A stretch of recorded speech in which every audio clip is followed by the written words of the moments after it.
Eu não dou conta. Não consigo mexer nesse telefone. Não gosto do WhatsApp. O Facebook me incomoda. O Instagram é coisa pra mim. Isso é muito difícil. Minha cabeça não dá pra isso. Ah, quando eu tinha 20 anos podia até ser, mas agora com 47 não consigo.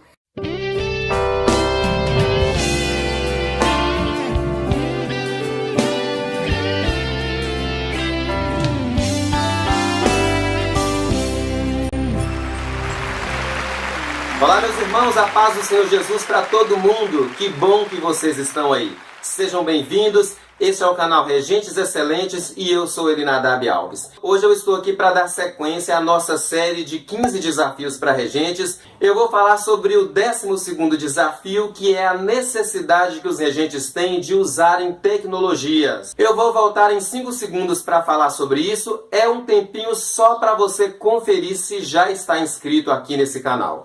Vamos ver.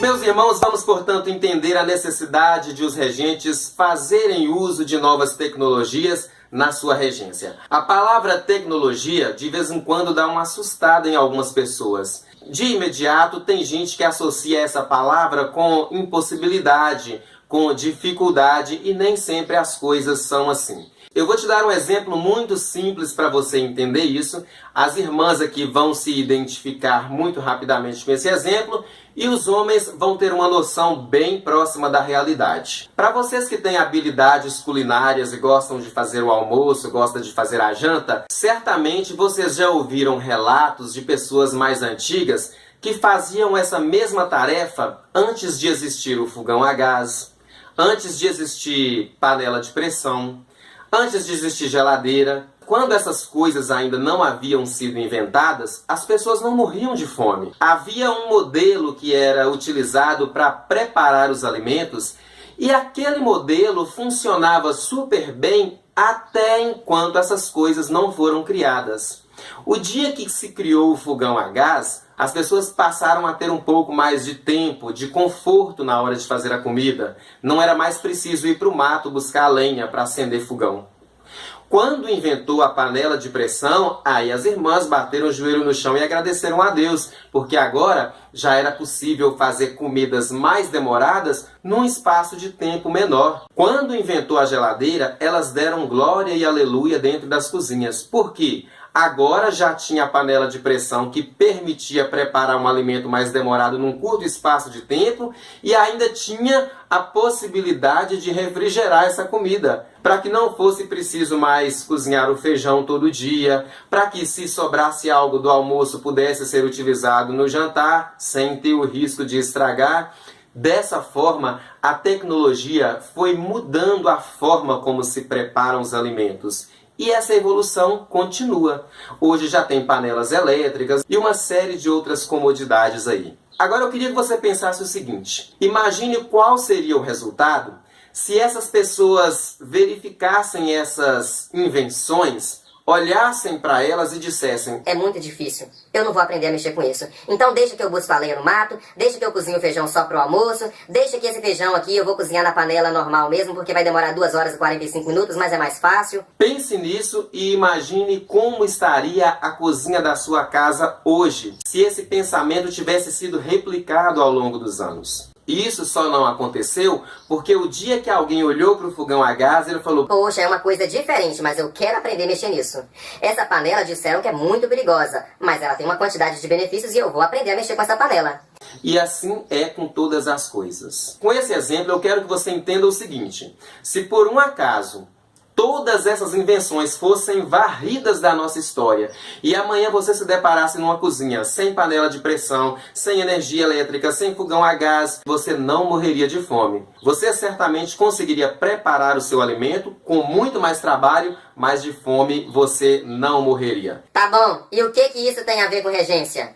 Isso tem tudo a ver com regência. Isso tem tudo a ver com liderança de pessoas. E você vai entender isso agora. Deixa eu te contar uma coisa. Essa pessoa que vos fala, apesar desse rostinho jovem e bem cuidado, eu frequento essa área de regência há mais de 25 anos. Então eu consigo falar sobre isso com muita propriedade. Naquela época, lá no início dos anos 90, quando a gente ouvia pelo rádio uma canção e achava bonita e falava quero colocar isso aqui no conjunto da mocidade? Você tinha que sentar, escrever uma carta, mandar essa carta pelo correio lá para São Paulo ou lá para Curitiba, onde existisse a gravadora. Essa carta demorava todo aquele tempo para chegar lá. Quando essa carta chegava na gravadora, ela entrava numa fila de cartas que tinham sido enviadas do Brasil inteiro. E aí, lá sabe-se quando a gravadora conseguia ler essa carta, só então a gravadora te respondia, autorizando você ir ao correio para fazer um procedimento que chamavam de vale postal, onde ali eles cobravam o valor do disco e mais o frete, etc. Passava-se mais um tempo, lá vinha a gravadora despachando esse disco até chegar na sua casa. E a gente ia para a janela todo dia quando estava perto da hora do correio passar, porque a gente tinha esperança que aquele disco ia chegar. E isso, dependendo do lugar, demorava 30 dias para chegar. E aí a gente ficava torcendo para que a gravadora mandasse aquilo bem embalado e que aquilo não empenasse nem quebrasse durante o trajeto, porque a gente queria muito ouvir. Era mais ou menos assim que funcionava. Quando a gente queria fazer uma cópia para o conjunto, ou você sentava à mesa e começava a escrever aquilo tudo manualmente, ou você ia à papelaria, comprava um negócio que chamavam de stencil, certamente isso nem existe mais. Então a gente escrevia aquilo no stencil e a gente ia numa escola e pedia à escola para rodar aquilo no mimeógrafo. Olha para vocês verem a dificuldade, como eram as coisas. Playback só era conseguido através de umas fitinhas cassetes que essa geração nossa nem conhece. E a gente usava aqueles playbacks povoando o céu de orações, porque de vez em quando aquela fita enrolava dentro do som. E desenrolar aquela fita sem ela quebrar era uma questão de muita habilidade. E esses exemplos dão para você entender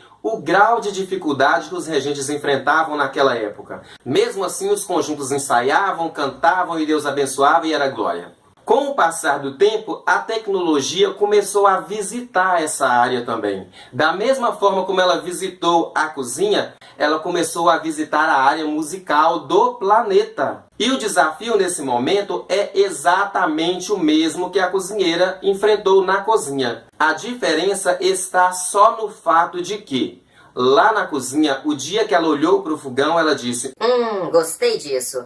Achei bonito, é perigoso, mas eu quero usar. E ela aprendeu a usar o fogão a gás com tanta propriedade que ela tá ali na frente do fogão, ela sabe que é fogo, ela sabe que é gás, mas ela não tem uma neura na cabeça. Será que essa mangueira não vai estourar? Será que esse botijão não vai explodir? Será que essa panela não vai voar? Ela tá ali cozinhando naturalmente. Ela aprendeu a dominar a tecnologia. Você não vê uma dona de casa em pânico na cozinha. Meu Deus, e essa geladeira? O que eu faço com agora? Será que eu abro ou será que eu fecho? Eu não sei se eu viro esse botão pra lá, não. Ela chega e opera tudo que tiver ali. Ela faz. A diferença está é que no caso da regência, quando a gente fala em tecnologia, a mesma pessoa que aprendeu a dominar a tecnologia da cozinha, ela começa a dizer: eu não dou conta.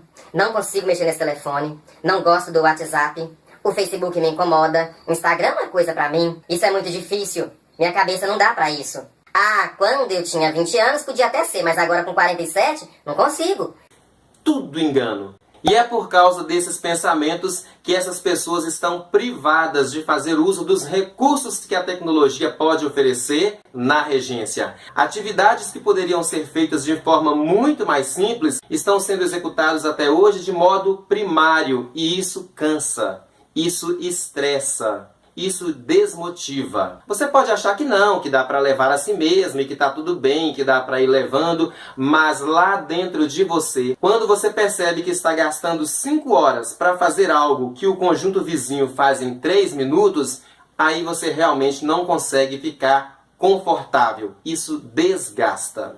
Nesse desafio, portanto, eu quero te alertar que tecnologias existem para ajudar, para colaborar, para fazer com que as coisas possam acontecer de forma mais suave. Para quê? Para que você tenha tempo para contemplar o que é bonito, para ver o que é legal, para conversar com gente boa. É para isso que tecnologia visita a nossa vida. Eu compreendo perfeitamente que a nossa geração está passando por um processo de transição. A minha mãe era acostumada a escrever cartas para se comunicar com as pessoas. Mas a tecnologia visitou a nossa geração e ela teve a oportunidade de conhecer celular.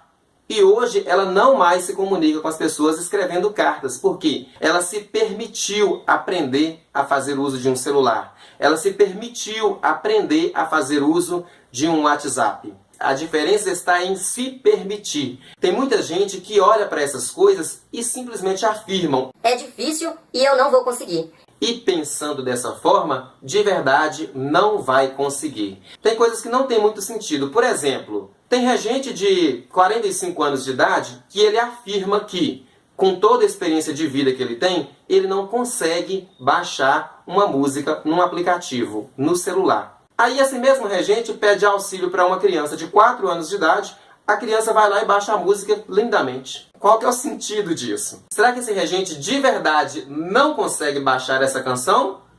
Ou será que a criança está com superpoderes? E se ao invés de pedir alguém para fazer, ele pedisse a ajuda de alguém para o ensinar? É pensando dessa forma que nós permitimos que os benefícios que existem no mundo possam contribuir com o nosso dia a dia. Se você sempre olhar para as coisas que são criadas e disser: não vou dar conta de usar, é muito difícil, a minha mente não dá, eu não consigo, realmente você nunca dará. Mas se você se permitir e buscar pessoas que possam te ajudar, pode acreditar que você vai saber fazer uso de qualquer uma dessas ferramentas, porque quando elas são desenvolvidas considerando o poder de intuição que o ser humano tem. Intuição. É aquilo que você bate o olho, você não sabe explicar o porquê, mas algo na sua mente diz que é para você apertar ali.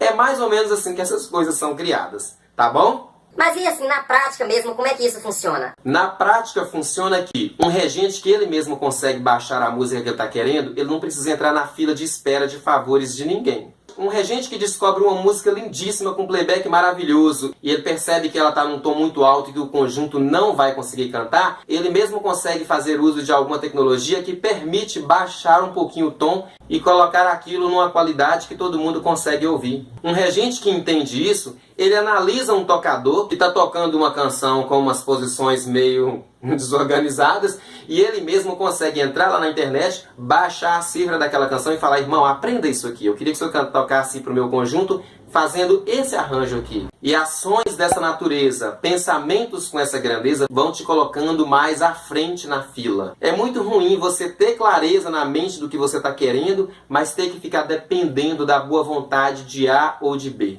Quando são coisas que realmente você precisa contar com o auxílio de alguém, ótimo, não tem nada de errado nisso. Mas quando são coisas que, se você se esforçar, você mesmo consegue resolver, aí não faz sentido. Isso se chama comodismo, e comodismo faz mal na sua área mental, faz mal na sua área espiritual, faz mal dentro da sua casa e faz mal na execução dos seus cargos lá na igreja. A pessoa que aprendeu a cozinhar feijão na panela de pressão pode acreditar: através daquele processo, ele acabou se conectando com muitos outros aprendizados. E aprendeu a cozinhar carne, e aprendeu a cozinhar legumes, e aprendeu a cozinhar muitas coisas. A pessoa que aprende o simples fato de baixar uma música na internet, junto com isso, ela acaba se conectando com outros aprendizados. Uma coisa vai ligando a outra, uma coisa vai atraindo a outra. A Bíblia se refere sobre isso ao dizer que um dia chama outro dia. Uma oportunidade chama outra oportunidade. Uma dica chama outra dica. E aí, você acha que compensa você aprender ou ficar pedindo às pessoas para fazerem isso para você? Pense nisso e se abra para as possibilidades. Todas as vezes que você sentir necessidade de se dirigir a alguém e falar: irmão, faz isso para mim. Irmão, arruma isso para mim. Irmão, organiza isso para mim. Comece a se questionar. E se em vez de eu pedir para alguém fazer, eu pedisse a alguém para me ensinar? Não quer dizer que você terá que fazer tudo sozinho. Mas quando você sabe como é que se faz, fica mais fácil para você delegar. E se você está assistindo isso e está tentando justificar o fato de você não saber algumas coisas por causa da idade, eu só lhe afirmo uma coisa: você está enganado. A idade nunca será um limitador para quem carrega consigo a vontade de aprender, a vontade de fazer, a vontade de executar. Se você fizer uma busca rápida e conhecer a comunidade científica, você vai ver cientistas de 70 anos, de 80, vai ver uns de 30, o que significa que isso aqui é poderoso enquanto houver fôlego. E se de quebra no seu ministério existir unção, que é aquela capacitação que eu falei com vocês há um tempo atrás, aí, meu querido, ninguém te segura. Não duvide disso que eu estou falando. Pelo contrário, abra as mãos e receba. Isso é presente da parte de Deus para você. Até a próxima. Tchau.